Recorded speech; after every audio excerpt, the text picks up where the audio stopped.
జీవమునిచ్చే ఆహారం, నిత్య జీవమునిచ్చే అక్షయమైన జీవాహారం, యేసే ఆహారం, ప్రభు వాక్యమే జీవాహారం. We greet you all in the mighty name of our Lord and Savior Jesus Christ. మన ప్రభువును రక్షకుడైన యేసుక్రీస్తు నామములో మీ అందరికీ శుభాభివందనాలు. We are happy to come to your home with జీవాహారం program. జీవాహారం కార్యక్రమం ద్వారా మీ గృహాల్లోనికి రావడం మాకు చాలా సంతోషంగా ఉంది. Very happy to hear how you are blessed. మీరు ఏ విధంగా దీవించబడుతున్నారనే విషయం తెలవడం మాకు చాలా సంతోషంగా We ఉంది. are talking about how the eagle's life. పక్షిరాజు జీవితం ఎలాగ ఉందో ఆ విషయాలు మనం ధ్యానం చేస్తున్నాం. Last episode I said how the eagle prays the faces the prey. పక్షిరాజు అంటే వేట చేస్తున్నప్పుడు అది ఏ విధంగా చేస్తుందో అన్న విషయాన్ని నేర్పించాం. The prey, the enemy or the victim. అంటే ఒక శత్రువు అంటే దాని అర్థం ఏంటంటే మరి దేన్నైతే అది వేటాడాలని కోరుతుందో ఆ వేట కొరకు చేసిన దాని విషయం. For us it is the enemy is a devil. మరి దాన్ని మనం మాట్లాడుకోవాల్సి వస్తే మనం వేటాడవలసింది శత్రువు అయిన సాతాను. So that enemy is already defeated 2000 years back. అయితే గమనించండి, ఆ శత్రువు ఇప్పటికే 2024 సంవత్సరాల క్రితము అతడు ఓడిపోయాడు. When that victim is lifted up, it loses its power. The eagle lifts up. చూడండి, మరి దేన్నైతే వేటాడుతున్నారో దాన్ని తీసుకొని పైకి వెళ్ళినప్పుడు దాని యొక్క శక్తి అంతా కూడా బలం అంతా కూడా అయిపోతుంది. Same way you should not be afraid of the victim or devil, but you should defeat that devil. కనుక శత్రువైన సాతానుడు లేక శత్రువు మరి దాని గురించి మనం భయపడాల్సిన అవసరం లేదు.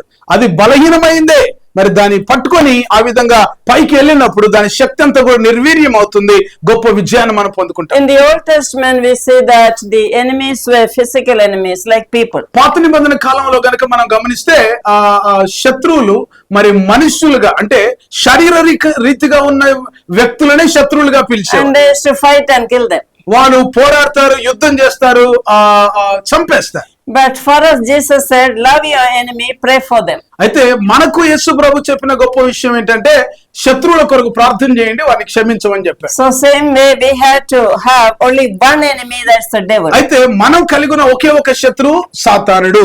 And Exodus chapter 14 verse 14 says, నిర్గమకాండ 14వ వచనంలో మనం చూస్తే Moses is telling the people, మోషే తన ప్రజలతో చెప్తున్నాడు, so the enemy you have seen today you will see no more. నేడు మీరు చూసిన ఈ యొక్క శత్రువులను ఇక ఎన్నడూ మీరు చూడరు. Verse 13. 13వ వచనంలో ఆ మాట ఉంటుంది. Verse 14 it says, the Lord will fight battle for you. 14వ వచనంలో మనం చూస్తే మీ పక్షముగా ప్రభువే యుద్ధం చేస్తాడు, so you had to hold your peace. కనుక మీరు ఊరకే నిలిచుండి చూడమని చెప్పాడు. Isaiah 54 verse 17. యెషయా గ్రంథం 54వ అధ్యాయం 17వ వచనంలో it's a beautiful verse. అద్భుతమైన వాక్య భాగం ఉంది. No weapon formed against you shall prosper. నీకు విరోధంగా రూపించబడిన ఏ ఆయుధమును వర్ధిల్లదు. Every tongue that rise up against you in judgment you will condemn. నీకు దోషారోపణ చేయు ప్రతి వానికి నీవు నేరస్థాపన చేసేదవు. This is the heritage of the servants of the Lord and the righteousness is from me. ఇది యెహోవా యొక్క సేవకుల నీతి నా వలన కలుగుచున్నది, ఇది వారి స్వాస్థ్యము, ఇదే యెహోవా వాక్కు అని చెప్తారు.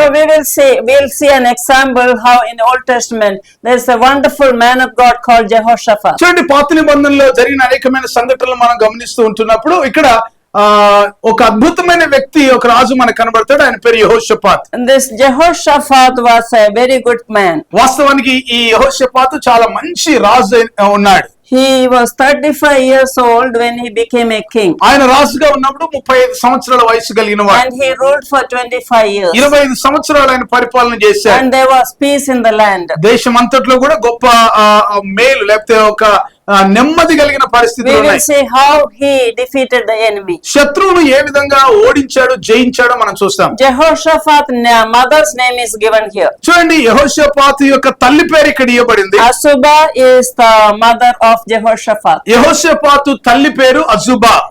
That Azubah, why the Bible mentioned, because she brought up the son very well. అజుబా అనే తల్లి పేరు అక్కడ ఎందుకు ఏర్పాటు చేయబడింది లేక చెప్పబడింది అంటే యెహోషాపాతును తల్లి ఎంతో చక్కగా భక్తి తో పెంచింది. She brought him up in the way of the Lord. ప్రభు మార్గంలో చక్కగా ఆమె తన కుమారుని పెంచింది. She taught him the word of God. దేవుని వాక్యాన్ని నేర్పించింది. She taught him how to fear the Lord. దేవునికి భయభక్తులు కలిగి ఉండడం In the నేర్పించింది. last month's epistle, I said how the eagle trains up the young one, so also a mother, a father train up their children. గతంలో కూడా నేను మీతో చెప్పాను, పక్షిరాజు తన పిల్లలకు ఏ విధంగా శిక్షణ ఇస్తుందో అలాగే తల్లిదండ్రులైన వారు పిల్లలకు ఆ విధంగా చక్కగా శిక్షణ ఇవ్వాలని చెప్పాను. More than the father, the mother takes care of the child when they are young. పిల్లలు గమనించండి, వాస్తవంగా సాధారణంగా మనం గమనించినట్టయితే తండ్రి కంటే ఎక్కువగా తల్లి పిల్లలు చిన్నగా ఉన్నప్పుడు ఎక్కువగా వారిని మరి లాలన పాలన చూసుకుంటుంది. Yes, this is his father's name is not mentioned. మరి యెహోషాపాతు యొక్క తండ్రి పేరు ఇక్కడ చెప్పబడలేదు కానీ Yeah, it is written. Yeah, his name is Asa. ఆయన ఆసా అనే మాట కూడా మనం చూస్తున్నాం. ఆ తండ్రి పేరు. Verse 32, First Chronicles chapter 20, verse 32. మొదటి దినవృత్తాంతం గ్రంథం 20వ అధ్యాయం 32వ వచనంలో ఉందండి. ఆయన పేరు కూడా It is written that he walked in the way of his father Asa. అతడు యెహోవా దృష్టికి యథార్థముగా ప్రవర్తించి తన తండ్రి అయిన ఆసా మార్గమందు And he did నడుచుకున్నాడు. not turn aside from it, దానిలో నుండి ఆయన తొలగిపోలేదు. doing what was right in the sight of the Lord. దేవుని దృష్టికి యెహోవా దృష్టికి యథార్థముగా ఆయన ప్రవర్తించాడు అని So the చూస్తున్నాం. mother trained up the child, చూడండి, తల్లి ఆ విధంగా పెంచింది. and also he followed the ways, example of this father. తండ్రి యొక్క మార్గములను అనుసరించి ఆయన ముందుకు సాగుతూ వచ్చాడు. So Jehoshaphat had good parents. అంటే యెహోషాపాతు మంచి తల్లిదండ్రులు కలిగి ఉన్నాడు అన్నమాట. So God chose him as a king. చూడండి, ఇతన్ని దేవుడు రాజుగా ఎన్నుకున్నాడు. And now we see that there's a war coming, big problem he is facing. చూడండి, యెహోషాపాతు తన రాజ్యంలో ఒక గొప్ప సమస్య ఎదుర్కొన్నాడు. We can read some verse. కొన్ని వాక్యాలు మనం చదువుదాం. We can read from first verse. మొదటి వచనం నుంచి మనం చదవొచ్చండి. Second Chronicles chapter 20, verse 1. రెండవ దినవృత్తాంతం గ్రంథము 20వ అధ్యాయం మొదటి వచనం. ఇది అయిన తర్వాత మోయాబీయులను అమ్మోనీయులను మెయోనీయులను కొందరు దండెత్తి యెహోషాపాతు మీదికి వచ్చిరి. అంతలో కొందరు వచ్చి సముద్రము అవతల నుండి సిరియనుల తట్టు గొప్ప సైన్యం ఒకటి నీ మీదికి వచ్చుచున్నది, చిత్తగించుము, వారు అసనూన్ తామారు అనే ఎన్గేదిలో ఉన్నారని యెహోషాపాతుకు తెలియజేసిరి. అందుకు యెహోషాపాతు భయపడి యెహోవా యొద్ద విచారించుటకు మనస్సు నిలుపుకొని. So third verse says Jehoshaphat feared when he heard that the enemy is coming against him. శత్రు అంతా కూడా ఆయన మీదికి దండెత్తి వస్తున్నారనే విషయాన్ని యెహోషాపాతు విన్నప్పుడు ఆయన భయపడ్డాడు. And what did he do? ఆ భయపడి ఆయన ఏం చేశాడండి? He went to seek the Lord యెహోవా యుద్ధ విచారణ చేయడానికి ఆయన వెళ్ళాడు. and proclaimed a fast throughout all the region. యూదా అంతటా కూడా ఉపవాస దినములు ఆచరించాలని ప్రకటించాడు. This is what Esther did. ఎస్తేరు కూడా ఇలాగే చేసింది కదా. There was a big problem in Esther's when she was a queen. ఎస్తేరు రాణిగా ఉన్న కాలంలో ఆ దేశం అంతటా ఒక గొప్ప సమస్య వచ్చింది. Haman was trying to destroy all the Jews. యూదులందరినీ కూడా నాశనం చేయాలని హామాను ఒక ప్రణాళిక వేశాడు. What did she do? ఆమె ఏం చేసింది? She declared a fast for 3 days. 3 రోజులు ఉపవాసం ప్రకటించింది. Here also Jehoshaphat declared a fast. ఇక్కడ కూడా యెహోషాపాతు ఉపవాస దినములు ప్రకటించాడు. And Esther got victory because of that fasting prayer. ఆ ఉపవాస ప్రార్థన బట్టి మరి ఒక గొప్ప విజయాన్ని ఎస్తేరు పొందుకుంది కదా. And whenever you face a problem, నీవు కూడా ఏదైనా సమస్య నీకు ఎదురైనప్పుడు you have to seek the face of the Lord. దేవుని ముఖాన్ని నీవు వెతకాలి. Hannah faced a problem. అన్న ఒక సమస్యను ఎదుర్కొంది. Hannah was barren, First Samuel. మొదటి సమయాల గ్రంథంలో మనం చూసినట్లయితే మొదటి అధ్యాయంలో ఆమె గొడ్రాలుగా ఉండింది. And she didn't go and phone to everybody. వెళ్ళి అందరితో ఫోన్ లో మాట్లాడలేదు. She didn't go to the neighbors and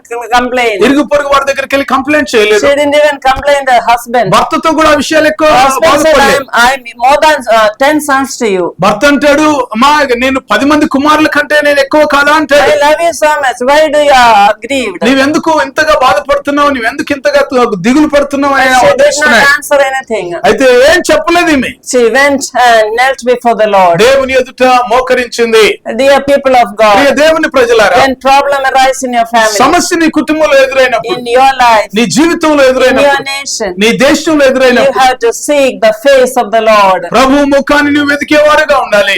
That's what the people of God did in Bible. బైబిల్లో దేవుని ప్రజలు అలాగే చేశారు. Jehoshaphat also feared the Lord, so he sought the face of the Lord. యెహోషాపాతు కూడా మరి ఆయన భయపడి దేవుని యొద్ద విచారణ చేయడానికి మనసు నిలుపుకున్నాడు. He knew that only God can solve the దేవుడు problem. మాత్రమే ఈ సమస్యను పరిష్కరించగలడు ఆయన నమ్మాడు. And he declared a fast also. ఉపవాసం ప్రకటించాడు ఆయన. Every month, last Thursday, Friday, Saturday of every month. మరి ప్రతి నెల కూడా చివరి గురు శుక్ర శనివారాల్లో I have declared a fast. Esther prayed. Just like Esther, we are having 72 hours of prayer. Esther లాగానే మేము కూడా 3 రోజులు ఉపవాసం ప్రకటించి 72 గంటల ప్రార్థనలు చేస్తాం. You too can have in your church. మీ సంఘాల్లో మీరు కూడా కలిగి ఉండొచ్చు. And your nation will be saved. మీ దేశానికి రక్షణ కలుగుతుంది. And you will reap a reward. గొప్ప ప్రతిఫలం నీవు పొందుకుంటావు. Double fold blessing. రెండంతల ఆశీర్వాదం And Job prayed for his friends. He was blessed double యోబు fold. తన స్నేహితుల కొరకు ప్రార్థించినప్పుడు రెట్టింపైన ఆశీర్వాదం తను పొందుకున్నాడు. 42 verse 10 says.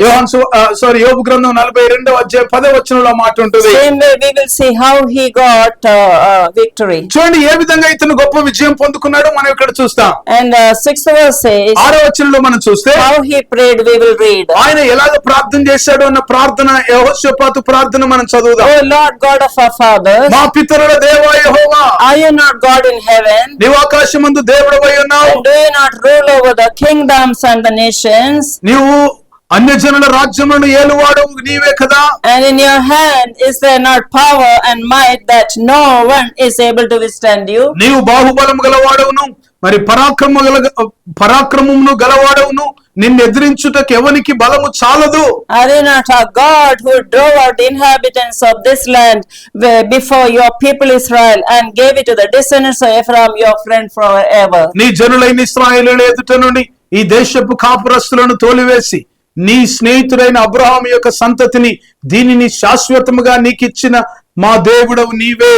So there's a long prayer here. ఇలాగ ప్రార్థన చాలా దీర్ఘమైన ప్రార్థన చేయబడింది. You can read that in 2 Chronicles chapter 20. 20వ అధ్యాయం 2వ దినవృత్తాంతం గ్రంథంలో మనం ఈ ప్రార్థన మనం చూడొచ్చు. Oh our God, will you not judge? Verse 12 says. 12వ వచనంలో దేవా నీవు తీర్పు తీర్చవా? For we have no power against this great multitude. మా మీదికి వచ్చి ఈ గొప్ప సైన్యముతో యుద్ధం చేయుటకు మాకు శక్తి చాలదు. Coming against us, nor do we know what to do, but our eyes are set upon you. ఏమి చేయుటకు మాకు తోచదు, నీవే మా దిక్కు అని ప్రార్థన చేసి. Surely what a dependency on God. చూడండి దేవుని మీద ఎంతగా ఆధారపడి ప్రార్థన We చేస్తున్నాం. have no power against the enemy. చూడండి శత్రువుని ఎదుర్కోవడానికి కొరకైన శక్తి మనకు చాలదండి. Because this great multitude, only you can do something. ఎందుకంటే ఈ గొప్ప సైన్యంతో యుద్ధం చేయడానికి మాకు శక్తి చాలదు, నీవే చేయగలవు. Yeah, we don't know what to do.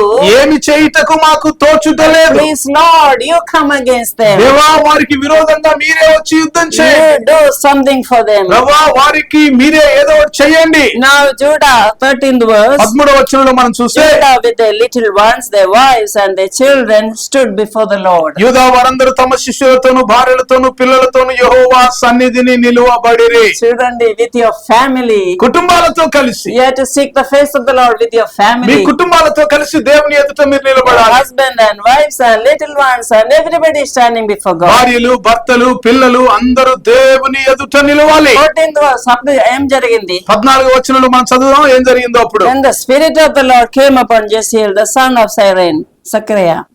అప్పుడు మత్తన్యాకి పుట్టిన యోయేలు కుమారుడైన బెనాయాకు జననమైన జకరియా కుమారుడకు ఆసాపు సంతతి వారైన లేవీయునకు యెహీజీయేలు సమాజంలో ఉండెను. And the 15th verse you can read.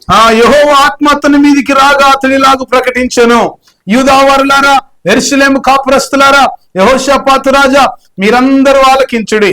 యెహోవా సెలవిచ్చినదేమనగా ఈ గొప్ప సైన్యమునకు మీరు భయపడకుడి, జడియకుడి. ఈ యుద్ధము మీరు కాదు దేవుడే జరిగించును. Hallelujah. Hallelujah. Don't be afraid of this enemy.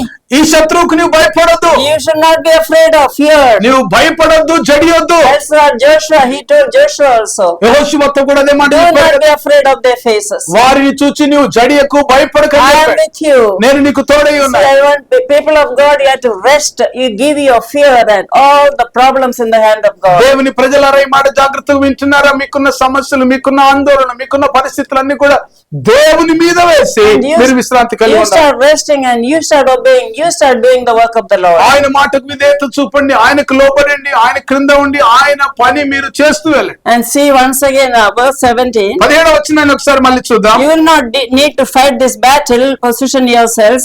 Stand still and see the salvation of the Lord, who is with you, O Judah, Jerusalem. Do not fear or dismay. Tomorrow go out against them, and the Lord is with you. ఈ యుద్ధంలో మీరు పోట్లాడవలసిన నిమిత్తం లేదు. యూదావారులారా యెరూషలేము వారులారా మీరు యుద్ధ పంక్తులు తీర్చి నిలబడి మీతో కూడా నున్న యెహోవా దయచేయు రక్షణను మీరు చూచెదరు. భయపడకుడి, జడియకుడి. రేపు వారి మీదికి పోవుడి. యెహోవా మీతో కూడా ఉండును. హల్లెలూయా. హల్లెలూయా. మీరందరూ యుద్ధము యెహోవాదే పాట పాడతారు. యుద్ధము యెహోవాదని పాట పాడతాం కదా. And you know that the battle belongs to the Lord. దేవుడే యుద్ధం జరిగిస్తారని మనకు తెలుసు. But do you really believe? కానీ నిజంగా పాడుతున్న పాటను మనం నమ్ముతామా? In Exodus chapter 14:14 నిర్గమకాండం 14:14 they are facing the Red Sea. ఎర్ర సముద్రం వారి ఎదురుంది. It's a big huge project now. పెద్ద సముద్రం ఎదురు ఉంది. It's a problem. అది పెద్ద సమస్య. They have no way to go. అవతలికి వెళ్ళడానికి మార్గం లేదు. Then Moses is convincing them. మోషే వారితో చెప్తున్నాడు, You don't have to be afraid. మీరు భయపడొద్దండి. You won't see this enemy again. ఇప్పుడు నువ్వు చూచిన ఈ శత్రువును మళ్ళీ నువ్వు చూడవు. The battle belongs to the Lord. ఎందుకంటే యుద్ధము యెహోవాదే. Even Yehoshaphat after prayer he is saying, యెహోషాపాతు ప్రార్థన అయిన తర్వాత చెప్తున్నాడు, the battle belongs to the Lord. యుద్ధము యెహోవాదే. You hold your peace. మీరు ఊరకనే నిల్చుండి చూడుడే. Amen. It is there, no, stand still and know that I am God.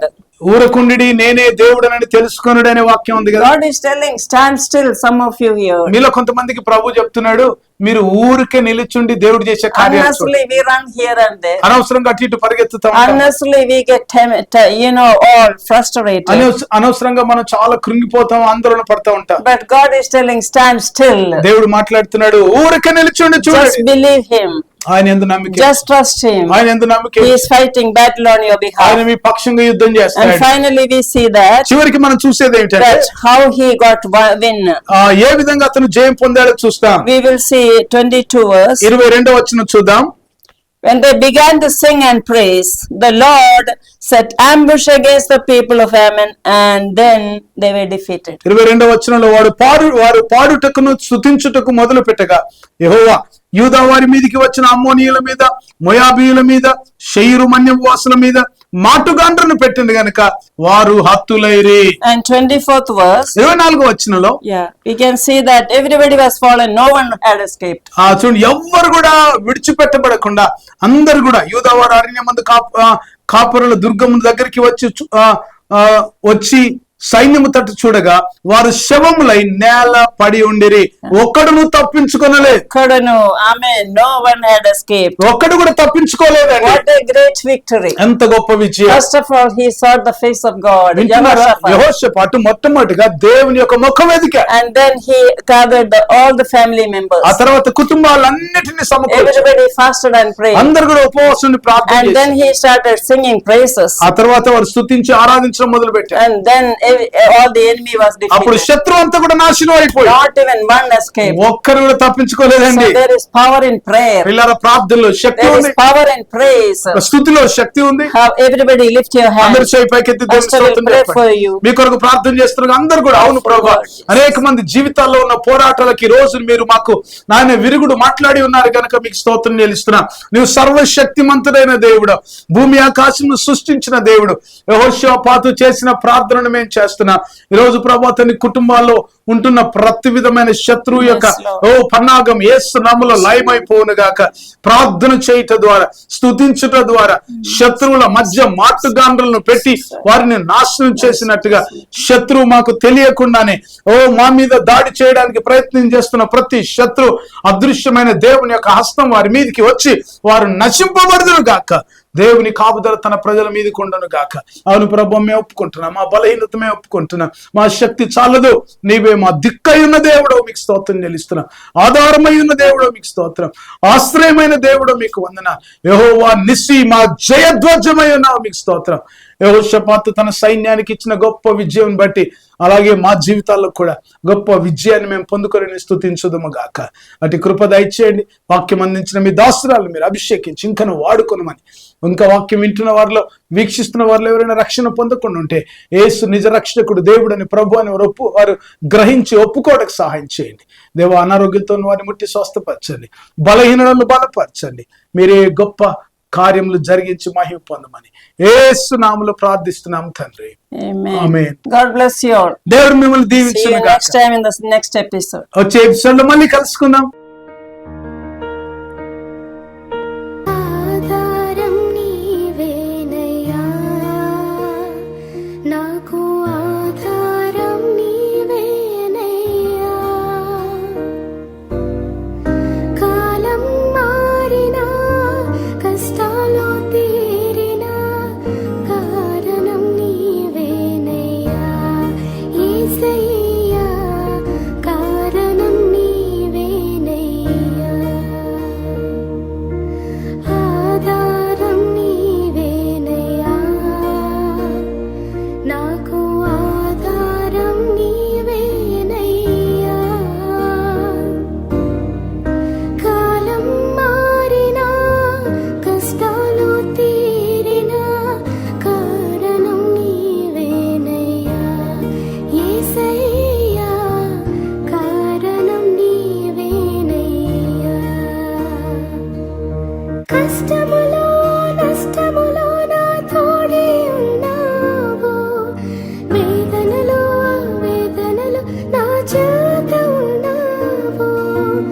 అడిగిన వారికి ఇచ్చేవాడవు, వెతికిన వారికి దొరికేవాడవు, అడిగిన వారికి ఇచ్చేవాడవు, వెతికిన వారికి దొరికేవాడవు, తట్టిన వారికి తలుపు తెరిచే దేవుడవు. దేవా దేవా నీకే స్తోత్రం, దేవా దేవా నీకే స్తోత్రం. నా ఆనందం కోరేవాడా, నా ఆశలు తీర్చేవాడా, నా ఆనందం కోరేవాడా, నా ఆశలు తీర్చేవాడా. క్రియలున్న ప్రేమ నీది, నిజమైన ధన్యత నాది.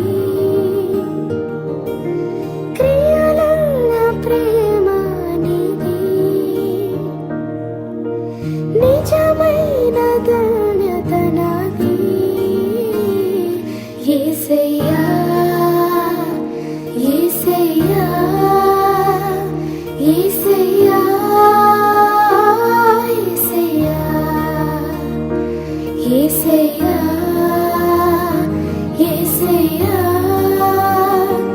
యేసయ్యా యేసయ్యా. Introducing India's first 4D Bible-themed park, the Goshen Theme Park, a captivating and immersive journey through the life of Moses. Our expertly curated rooms present a vivid portrayal of his story. Every room serves as a reminder that you are loved, chosen, protected, and called. But that's not all. Take a stroll through our bird park, bring your little ones to the children's play area, or hop on an ATV ride. Don't miss out on this unforgettable and transformative experience. The Goshen Theme Park awaits you. ప్రతిదినం దేవుడు మీ జీవితంలో చేసే నూతన క్రియలతో నింపబడిన అద్భుతమైన ఆధ్యాత్మికమైన ధ్యానమాలిక అనుదిన వాగ్దానాలు, ఎవ్రీడే ప్రామిసెస్. మీ ప్రార్థనా జీవితాన్ని పటిష్టపరిచి పరలోకమందున్న తండ్రితో సన్నిహిత సంబంధాన్ని పెంచడానికి కొరకు ప్రభు నేర్పిన ప్రార్థన, లోతైన ఆత్మీయ సత్యాలను తెలియజేసే అద్భుతమైన పుస్తకం పరలోకమందున్న మా తండ్రి, అవర్ ఫాదర్ ఇన్ హెవెన్. ప్రార్థన అంటే ఏమిటి, ఎలా చేయాలి, ప్రార్థనను గురించిన అనేక విషయాలు తెలియజేస్తూ ఎబ్బేజు ప్రార్థన వివరణతో కూడిన పుస్తకం ఎబ్బేజు ప్రార్థన, జాబేజ్ ప్రేయర్. ప్రతి క్రైస్తవ స్త్రీ ప్రభు కొరకు ఒక చరిత్ర సృష్టించే స్త్రీగా ఉండాలని సవాలు చేస్తూ అనేక మంది బైబిల్ స్త్రీలను గురించి వ్రాసి, ఒక సాధారణమైన స్త్రీగా ఉన్న తెరిసా పాల్ ప్రభు కొరకు ప్రకాశిస్తే చరిత్రను సృష్టించగలిగితే ప్రతి క్రైస్తవ స్త్రీ ఒక చరిత్ర సృష్టించగలదని సవాలుతో రాయబడిన పుస్తకం చరిత్ర సృష్టించిన స్త్రీలు, the women who made history. బైబిల్లోని ప్రాముఖ్యమైన భాగాలు కొన్ని క్రోడీకరించి క్రైస్తవేతరులైన స్నేహితులకు అర్థమయ్యేలా రూపొందించిన మినీ బైబిల్ లాంటిదే శాశ్వత సత్యం, ది అల్టిమేట్ ట్రూత్. అనేక మంది ప్రపంచంలో ప్రస్తుతం జరుగుతున్న పరిణామాలన్నీ యుగాంతానికి సూచనలు కనబడుతున్నాయి. పరిశుద్ధాత్మ ద్వారా బలమైన ప్రేరణతో దానియేలు గ్రంథం, ప్రకటన గ్రంథములోని ముఖ్యమైన భాగాలన్నిటినీ సమన్వయపరుస్తూ సార్వత్రిక సంఘాన్ని క్రీస్తు రెండవ రాకడ కొరకు సిద్ధపరిచే పుస్తకం యేసు త్వరలో వచ్చుచున్నాడు, నీవు సిద్ధమా? Jesus is coming soon, are you ready? రక్షించబడిన ప్రతి ఒక్కరూ క్రీస్తులో నూతన సృష్టిగా మార్చబడాలని మన శరీర అవయవాల అద్భుత సృష్టిని గూర్చిన అధ్యయనం చేసి వాటన్నిటిని గురించి వివరిస్తూ దేవుడిచ్చిన అవయవాలను దేవుని కొరకు ఎలా వాడాలో ఉపదేశిస్తూ వ్రాసిన విశేషమైన పుస్తకాలు క్రీస్తునందు నూతన సృష్టి మొదటి భాగం, రెండవ భాగం, the new creation in Christ part 1, part 2. 2007వ సంవత్సరంలో దేవుని యొద్ద నుంచి పొందుకున్న వినూత్నమైన దర్శనం, జాతీయ స్త్రీల ఉద్యమం, నేషనల్ విమెన్స్ మూవ్మెంట్ దర్శనం గురించిన వివరణ తెలియజేస్తూ సార్వత్రిక సంఘ విస్తరణ కొరకు ఏ విధంగా ఈ పరిచర్యలు ఉపయోగపడతాయో తెలియజేసే పుస్తకం సంఘమా లెమ్ము, చర్చ్ అరైజ్. క్రైస్తవ సంఘములోని యవనస్తులు సంఘానికి, సమాజానికి ప్రయోజకులుగా మార్చుట కొరకు ప్రార్థించే సైన్యంగాను, స్తుతించే సైన్యంగాను, ప్రకటించే సైన్యంగాను సిద్ధపరచుటకు వ్రాయబడిన అద్భుతమైన పుస్తకం యువత లెమ్ము, యూత్ అరైజ్. భారతదేశం క్రీస్తు రక్తంచే కడగబడుటకు గురించిన దర్శనం పొందిన డాక్టర్ తెరిసా పాల్ గారు ప్రభు అయిన యేసు శరీరంలోని ప్రవహించే 5 రక్తపు నదులను గురించిన శక్తివంతమైన పుస్తకం యేసు రక్తములోని శక్తి, పవర్ ఇన్ ద బ్లడ్. అంత్య దినములలో సంఘానికి పరిశుద్ధాత్మలోని శక్తి యొక్క అత్యవసరతను బోధించే అద్భుతమైన ఆత్మోపదేశం, ఆత్మలోని శక్తి, పవర్ ఇన్ ద స్పిరిట్. ప్రపంచ చరిత్రలో కని విని ఎరగనటువంటి విపత్కర ఉపద్రవ సమయంలో, కరోనా కాలంలో, లాక్డౌన్లో జరిగిన విషయాలన్నిటినీ బైబిల్తో అనుసంధానపరుస్తూ విపత్కర పరిస్థితులకు పరిష్కారం చూపించే వినూత్నమైన పుస్తకం కరోనా వర్సెస్ దేవుని వాక్యం, కరోనా వర్సెస్ గాడ్స్ వర్డ్. ఇంకా మీకో శుభవార్త అనే స్వార్థ పుస్తకం, గుడ్ న్యూస్ ఫర్ యూ. నా అమెరికా ప్రయాణం, మై ట్రిప్ టు అమెరికా. అన్ని సంఘాల్లో పాడుకోదగిన క్రైస్తవ భక్తి గీతాల పుస్తకం స్తోత్రార్పణ. ఈ పుస్తకాలన్నీ క్రైస్తవ పుస్తకశాలల్లో మీకు లభిస్తాయి. వీటి గురించిన వివరాలు తెలుసుకోవడానికి కొరకు సంప్రదించవలసిన మా ఫోన్ నెంబర్ 9948704080. ఈ పుస్తకాలన్నీ చదవండి, ఆధ్యాత్మికమైన మేలు పొందండి. కరోనా కాలంలో ఇంకా మిగతా సమయాల్లో దేశంలో, ప్రపంచంలో అనేక మంది అనేక విషయాల్ని కోల్పోయారు. కోల్పోయిన వాటన్నిటిని కూడా దేవుడు ఏ విధంగా మళ్ళీ పునరుద్ధరిస్తాడో అన్న విషయాన్ని తెలియజేస్తూ పునరుద్ధరణ పార్ట్ 1, దేవుడు మనకు అనుగ్రహించే వాటన్నిటిని కూడా, దేవుడు కోల్పోయిన వాటన్నిటిని కూడా తిరిగి మనకు అనుగ్రహిస్తాడని తెలియజేసే ఈ అద్భుతమైన పుస్తకం పునరుద్ధరణ, రెస్టోరేషన్ పార్ట్ 1. అదేవిధంగా యెహోవా కొరకు ఎదురు చూస్తూ నూతన బలం పొందుకొని పక్షిరాజు వలె పైకి ఏ విధంగా ఎగరాలి అన్న విషయాన్ని పక్షిరాజు జీవితంలోని అద్భుతమైన పాఠాలు నేర్పిస్తూ ఒక విశ్వాసి జీవితంలో ఏ విధంగా మనం నూతన బలం పొందుకొని పక్షిరాజు వలె పైకి ఎగరాలో అన్న విషయాన్ని అద్భుతంగా బోధించే ఉపదేశం పక్షిరాజు వలె పైకెగురు, సోర్ లైక్ ఈగల్. ఈ పుస్తకాలు మీకు అందుబాటులో ఉన్నాయి, తప్పనిసరిగా పొందుకోనండి, దేవుని ఆశీర్వాదాలు పొందుకోనండి. లార్డ్, ఇంతవరకు మీరు వినిన సందేశాల ద్వారా మీరు దీవించబడ్డారని మేము నమ్ముతున్నాము. మేమెంతో దేవుడిని స్తుతిస్తున్నాము. మీరు పొందుకున్న మేలులు మాతో పంచండి. ఇంకా వివరాల కోసము మీరు యూట్యూబ్ ఛానల్ మీరు సబ్స్క్రైబ్ చేయొచ్చు, డాక్టర్ తెరిసా పాల్ గారి YouTube channel. And Twitter and Facebook కూడా మీరు ఫాలో చేయొచ్చు. మీరు పొందిన మేలులు మాతో పంచుకోనండి. అండ్ వివరాల కోసం తెరిసా పాల్ గారి యొక్క యూట్యూబ్ ఛానల్ మీరు సబ్స్క్రైబ్ చేయొచ్చు. ఇంకా రాబోయే మెసేజెస్ కూడా మీరు వినొచ్చు. అండ్ ట్విట్టర్, ఫేస్బుక్ కూడా మీరు ఫాలో చేయండి. మీ ప్రార్థన అవసరాల కొరకు 9989124381 మరియు 9248539701 మరియు 9704677579. బుక్స్ కొరకు 9948704080 మరియు 9848122207. వాట్సాప్ కొరకు 9440471380. మా ఆఫీస్ నంబర్స్ 8185954891 మరియు 7842237008. దేవుడు మిమ్మల్ని